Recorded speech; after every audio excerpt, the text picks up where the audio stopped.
100.3 Philly's R&B DNA here with the owners of Black Dragon Takeout. We got Mr. Drew. And we got Kurt. Yes. Boss man, appreciate you. Thank you y'all for for coming out. having Yeah, appreciate you for having us, man. So talk to us. What is Black Dragon Takeout? Black Dragon Takeout is a Black American Chinese restaurant.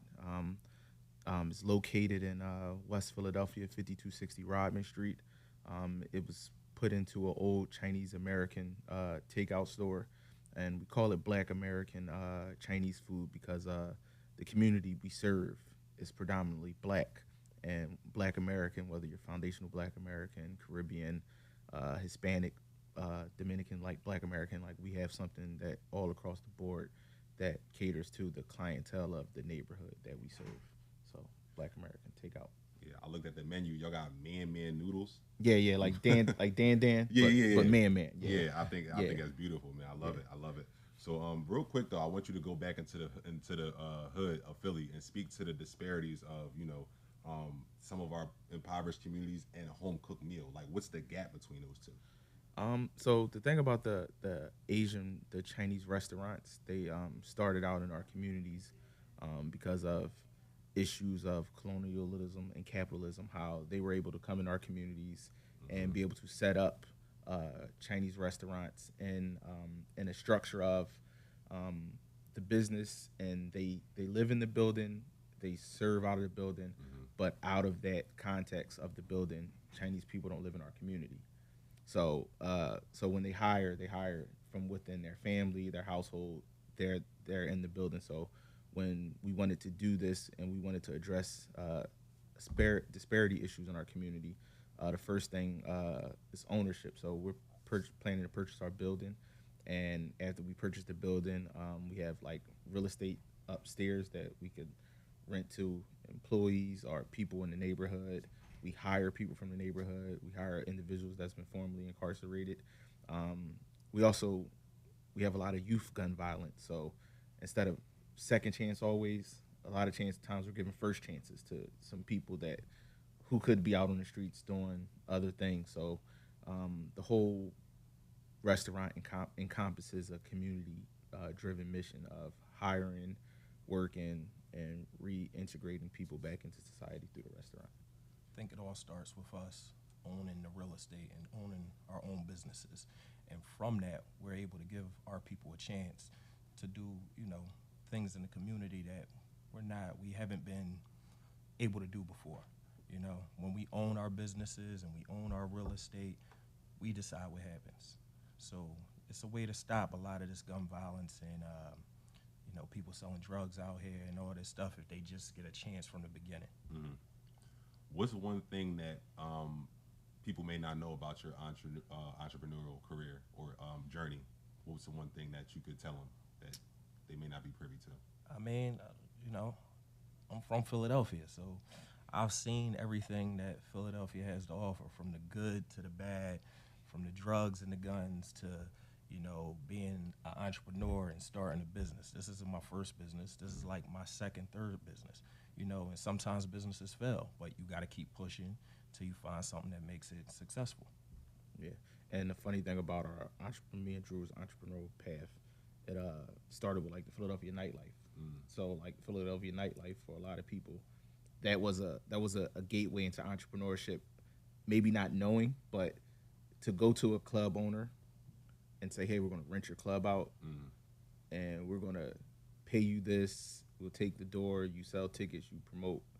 So like, imagine doing that at like 16, 17, 18 years old. We was already doing stuff like that at that age. Right. Now we get to a point where it's like, it was actually entrepreneur, like stuff that we were doing. But shout out to Troy Clemens. Yeah, too. Troy Clemens. Yeah, Troy's somebody like a big part in both of our like life and that part of like doing entrepreneur work. Yeah. He's like the first person that like paid me to hand out flyers. Big up to Troy, man. Big up to Troy. For sure. So let's get back to this menu, man. You got a lot of stuff on there. Like I said, man noodles struck me. What's both of y'all favorite thing on the menu? Man, the oxtail lo mein. The oxtail lo mein, like, we started out with it, but, he perfected it so much. Now it's just, it's amazing, man. Yeah. The oxtail lo mein, I would have to say the I mean, I got like two favorites. I like the gumbo lo mein.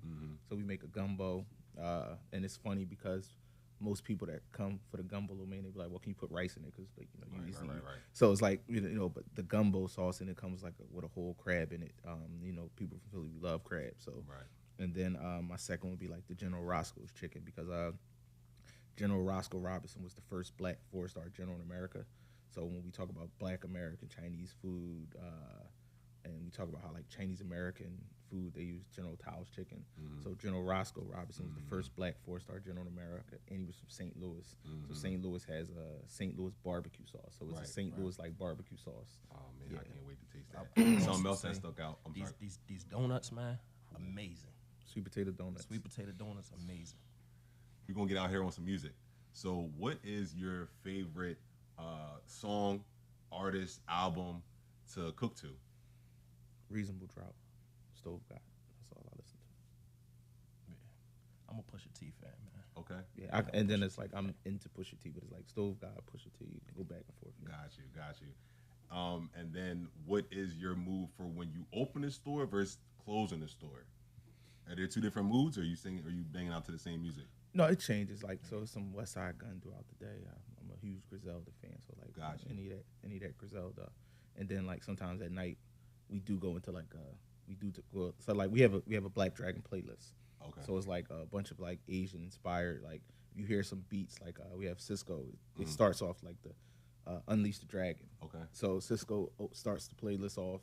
And then it's just like all throughout the day, it's like Nicki Minaj, Dungeon Dragon, like there's all these different songs that has I like that. like different plays, like songs that has like beats, like you hear a lot of beats and you hear like the little Asian like little beat in it, like so like and it's this other song called what is it? Sid Lou, like 3 chicken wings with the fried rice. He real viral for that. He real viral for that. Yeah, but it fits right in with what we doing. Yeah, I will say I closed up this week that just passed. Man, I'm in there with the Osley brothers. Yeah. And, yeah. You know, I was thinking like R&B for the open. That's what I'm thinking, like R&B sweet music for the open, and then when you close, you banging out trying to sweep the floor, get up out of there. Yeah, they in the kitchen. They in the kitchen getting down. Yeah, they playing Stove. But then it's funny because in the front of the store it's just different music, and then in the kitchen it's different. Yeah. So like and like we just had somebody we was written about in the choir, and he said he was in there and he was like, wow, Little Uzi, Lo Mein played.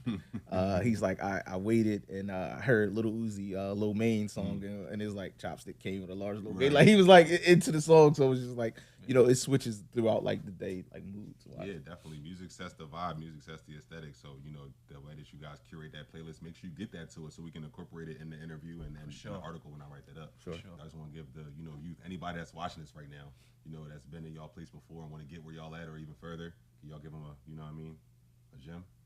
Yeah, Lil Wayne got this song called Money on My Mind. It's like money on my mind. I think people got a lot of ideas on their mind, and you need to get off your mind onto your hands, onto a paper, onto a business plan, and get it to the point where it's well thought out, so that when you do come across somebody like a Drew or our other business partner, Kyle Moore,